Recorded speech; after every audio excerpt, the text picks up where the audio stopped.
What is up, guys? So in this video I'm going to be showing my settings for season 10. I'm going to be explaining what settings I use, what controller binds, and why I use them. So without further ado, let's get right to the video.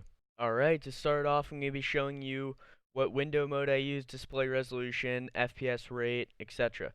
My 3D resolution. So I play on full screen. My display resolution is 1920 by 1080. And then my 3D resolution is the same thing, it's just as high as possible, so I get the best resolution possible. Frame rate, I just go unlimited, so then I have the best FPS possible.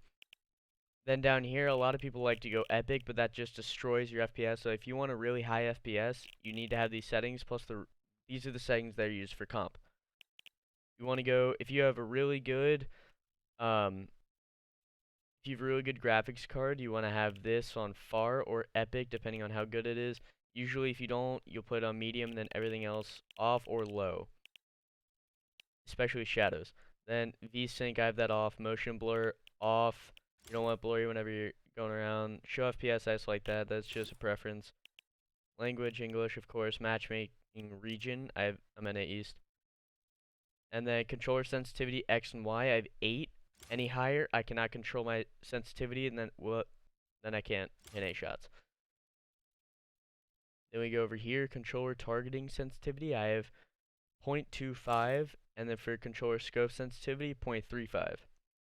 This is very low, a lot lower than my normal sensitivity because I want to be able to hit my shots whenever I'm scoped in, especially if they're far away. Controller building sensitivity, I have that 1.7. I might bump it up to 1.8 soon, I'm not sure. But I just want that high up so then I can easily turn around and build if I'm getting shot in the back. Controller edit mode sensitivity, I just have this at 1.5. I haven't really noticed a difference on what sensitivity I have it on, but let me know if you find a better sensitivity for it. You can leave that in the comment section down below. Going down through none of this. HUD scale, I just have that at 1. I couldn't get it 1, so I just left it 0.96.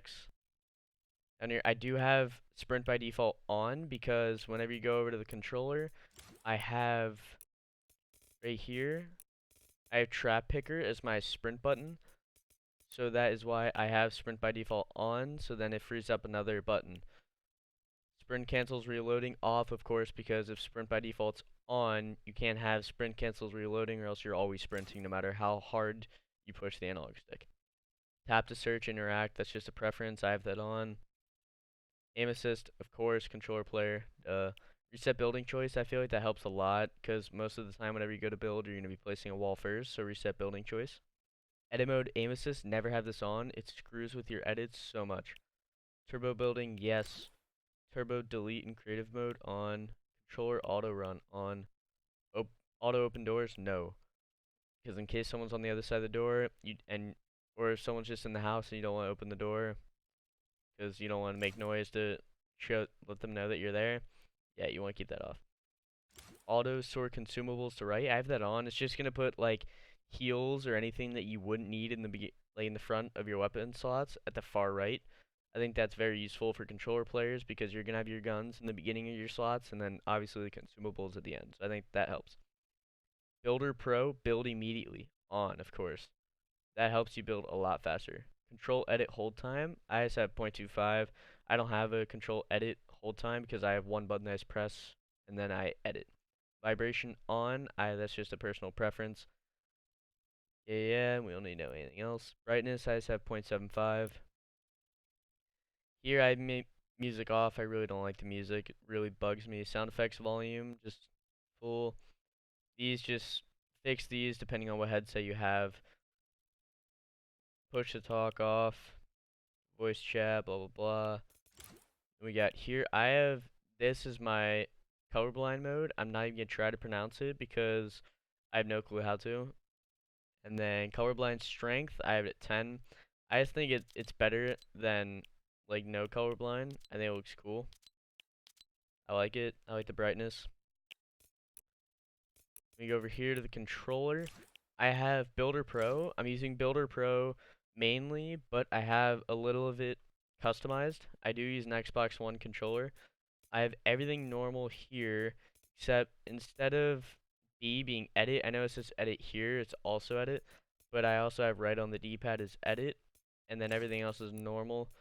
and you go over here to the build controls, still edit here. Then I have a trap picker for my left analog stick, which is why I have auto or sprint by default on. Then you go over to edit controls. Instead of having, usually it's right stick, you push that down to reset the builds. I don't think that's fast enough, so I made LT, the aim button on the controller. I made that reset because I just feel it gets a lot faster. It's more comfortable for me to press. Everything else is pretty normal. Then we got dead zone. You can't put this too low or else you literally, like, especially for this one, you won't be able to sit still if you put it too low. At least for me. I can't put it in the dead center every single time, but for aiming, I like to have it more reactive. So then I can just react faster whenever someone's shooting at me. But these were the perfect settings for me. It's just all personal preference. And then here, doesn't really matter. Save. Alright guys, so that is it. Those are my Season 10 settings, and that is why. I hope this video really helped you guys out. Please let me know down in the comment section if there was something that I did not cover, or you have any other additional questions.